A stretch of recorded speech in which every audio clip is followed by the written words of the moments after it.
ก็สบายดีเนาะท่านผู้ชมเนาะนี่เฮาจะมาอีหยังสอนอีกจั่งละเขาบอกให้มีคนบอกว่าให้สอนเฮ็ดจั่งใดว่าสิให้มีผู้ติดตามขึ้นมาอยู่ในหน้าเฟซเนาะบางคนอาจจะมีบางคนก็อาจจะบ่มีเนาะแต่สำหรับผู้ใดที่แบบบ่ทันมีเนาะ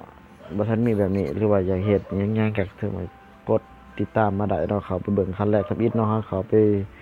เฟซบุ๊กก่อนเนาะมาแบบว่องไวทันใจเลยมื้อนี้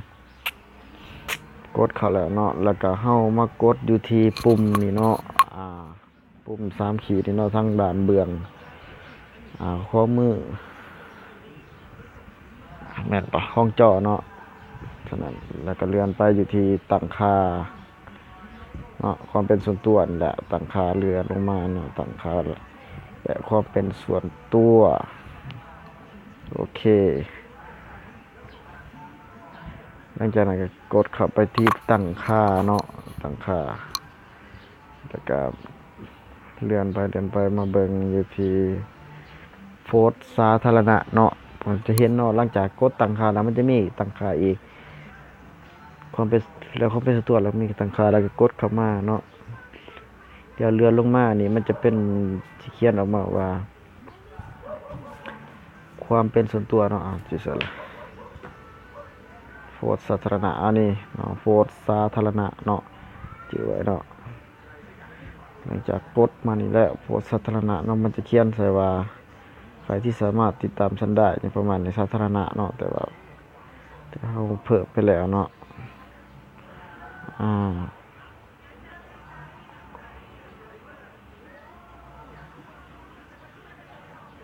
โอเคตัวนี้เนาะผู้ใดที่ยังบ่ทันมีเนาะผู้ใดที่สามารถติดตามได้มันจะมีเพื่อนบ่จะให้กดเป็นสาธารณะหมดเนาะทั้งหมดหลังจากแล้วเนาะก็ออกไปบัดนี้เนาะมาเข้าอยู่ที่โปรไฟล์เนาะโปรไฟล์โอเคหลังจากเราขึ้นโปรไฟล์แล้วเราจะเข้ามากดอยู่นี่เนาะแก้ไขโปรไฟล์เนาะแก้ไขโปรไฟล์หลังจากนั้นเราก็เลื่อนลงเนาะมันจะมีแถวรายละเอียดเนาะปุ่มสามเหลี่ยมประมาณนี้ละโอเคเราก็กดเข้ามาอีกครั้งหนึ่งเนาะโอเคกดเข้ามาเป็นที่เรียบร้อยแล้วเนาะตัวนี้มีผู้ติดตามอยู่3คนเนาะก็จะบอกว่าก่อนอื่นหมดทุกคนที่จะให้มันมีผู้ติดตามขึ้นมาหน้าเฟซได้หรือว่าหน้าโปรไฟล์ของเฮาได้นี่ก็ต้องมีผู้ติดตามอย่างน้อย1คนเนาะมันจะมี1คนแล้วมันจะมีขีดออกมาว่าประมาณนี้ว่าผู้ติดตามเนาะตอนนี้เฮามีผู้ติดตามอยู่13คนเนาะซึ่งผู้ติดตาม13คนจะเห็นในโพสต์ของเฮานี่ขึ้นมาในหน้าทวิตเนาะตอนนี้เฮามีผู้ติดตามอยู่3คนแล้วก็จะมากดติ๊กออกมาจังซี่เนาะจะแสดงข้อมูลนี้แนะนำตัวและยังคงปรากฏต่อในสาธารณะเนาะแล้วก็กดถือไปตัวนี้ก็เป็นที่เรียบร้อยแล้วโอเคนี่มันจะขึ้นมาทันทีเนาะถ้าบ่กดมันจะบ่ขึ้นมาเนาะผู้ใดที่มาคลิปนี้ก็กดไลค์กดแชร์กดติดตามกันเด้อเนาะเพราะว่ากำลังเฮ็ด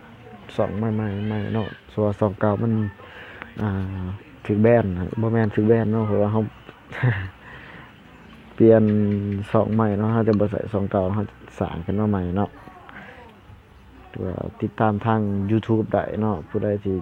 อยากรู้เรื่องหยังอิหยังก็ถามเข้ามาได้เนาะสอบถามตอบได้ก็จะตอบบ่ได้ก็เท่านั้นเนาะสำหรับพวกเนาะสำหรับคลิปนี้ก็กดเบิดเท่านี้เนาะติดตามคลิปหน้าต่อไปเบิ่งว่า